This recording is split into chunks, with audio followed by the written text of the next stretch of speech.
Okay. Second off, see how that moves up and down? Yeah. That shouldn't do that. That should be tight in those splines like a glove fit, and that should be solid in there. There should not be any play. Okay? Agreed. Sliding back and forth, there's that, yes, but that nut should be tight. It shouldn't be doing that while you're going down the road. Okay? But it's splined. Get out of here. It's splined so that when that thing fits together, it fits just like that. It's locked in. And it's locked in. There should be no up and down movement like this in it, and there shouldn't be any movement like this in it. None. There is definite amounts of movement there. So you were saying the wheel hub bearing, the axle, and the steering tie rod? Yes, both outer tie rods have play. Oh, like both sides? Yes, Okay. both outers Yes. have play in them. And the way this thing is right now, honestly, it's not even safe to drive it. Glad I brought it in. Because the wheel bearing, the hub, that axle needs to be replaced along with the outer tie rod on this side. This side, the axle on the transmission side, you can take it and go like this with it. All right, so that side, this side, the axle goes all the way to the transmission. Both sides do. One side is like has a center shaft, like a middle, right?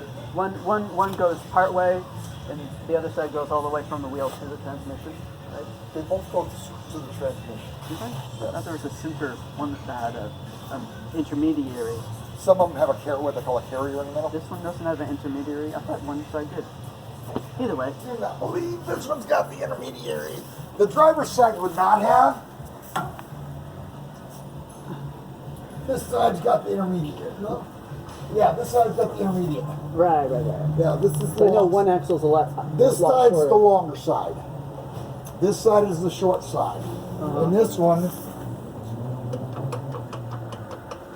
that's on the tranny side. That's the cup, and that's the shaft moving up and down inside that cup. It shouldn't do that. No, it shouldn't. I mean, that's almost as bad as the axle end on the hub end on this side. All right, I got some stuff to do. Yeah. But this thing is really. I didn't even take it for my 2-mile test drive. I pulled out, started going down Minnehaha, and I pulled into the driveway across the way and turned around and came back. I normally do a 2-mile loop when I'm test driving cars. Right. As soon as I pulled out, this thing's going like this. I'm like, oh no, something's wrong. Oh, when you accelerate. Yeah. When you take off, yeah. Yeah, when you accelerate, it does do the vibration. It's been doing that for a while. Well, that's But not when you're coasting. because of that right there. Yeah. Part of the vibration is this axle over here, because it's shifting around. So both axles and the intermediary, the inner one. On this side. Yeah, all axles. Yeah. All tie rods on Both this, outer tie both rods. outer tie rods, all axles. Here, let me put this thing up in here, and I can.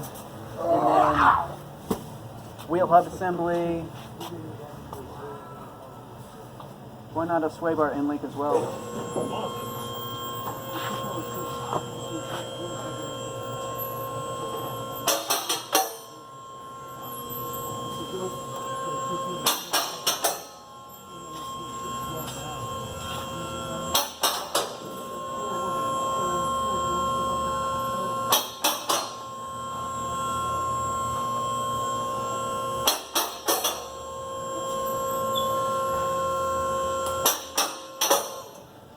So what have you done on it? Have you done any alignment stuff? I mean, No, you no, can't. no, but no, you no, just all you've done is inspected. Yeah, I've done nothing to it. Gotcha. Okay, come on under here. You can come under here now. Yeah. Okay, on here, that's where your intermediary shaft mount is, right behind there. You can see it from right here.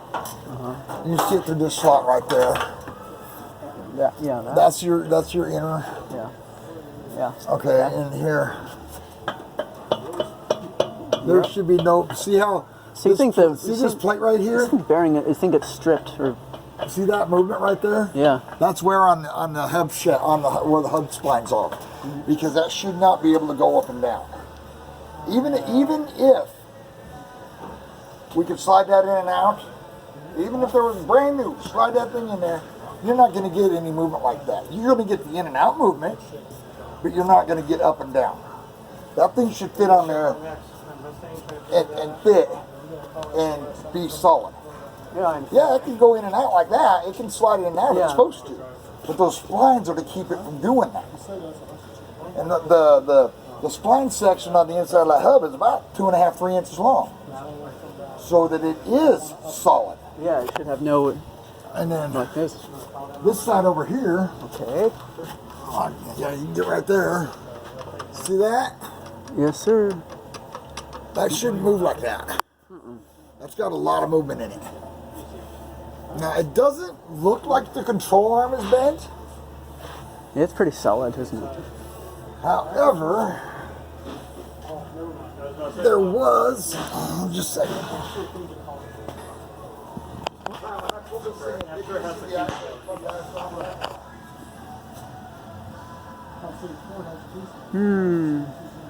Oh, take corners slower now.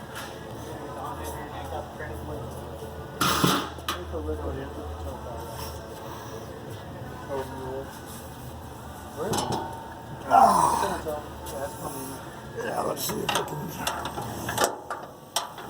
Yeah, see that? Yeah. I'm not putting much pressure on that. Those bushings are done. And the bushing, yeah. And when you step on the brake, you kind of feel it jerk. Oh. You kind of feel a thunk when you step on the brake, especially going backwards. Sure. Especially going backwards, because going backwards, it allows that thing to really shift. Yeah. That shouldn't be moving like that. There's going to be some movement, but I mean... Well, I can always order another one. This guy... Literally, I'm not putting much pressure on that. Yeah, I see air. I see gaps. Yeah, see my finger? I got this with 2 fingers. Yeah. That should not move that much. And if I'm out here on the end of it, get on the end of it right there.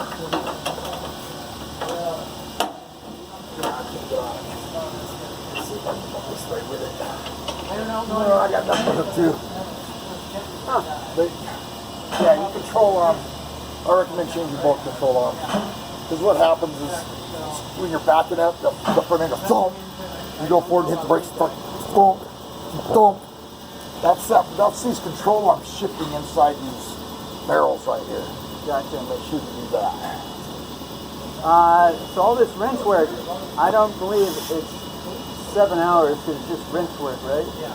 I mean, just before the alignment, it's just replacing parts that are a lot of elbow grease and making them fit together, but it's just parts. It takes time to take them apart. And this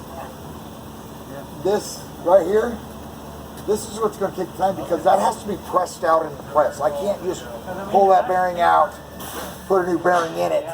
That has to be pressed out. Just get a whole new assembly. You don't just replace the bearing, just replace the whole assembly, right? You're going to replace the whole knuckle? By knuckle, you mean wheel hub assembly? Or this is the knuckle. This from here. So the bearings on the knuckle. The bearing inside here. In the knuckle, not in the wheel bearing. Not in the wheel hub assembly, but in the wheel knuckle. The wheel hub assembly is pressed into the bearing. So yeah, the wheel hub assembly, I've replaced that once before, both sides. And the hub? Yeah, the wheel hub assembly. That's the formal term. They have to be pressed in. They're whole assemblies. The axle needs to be locked into it with the axle nut. The axle bolts in on these. The axle bolts in on this side.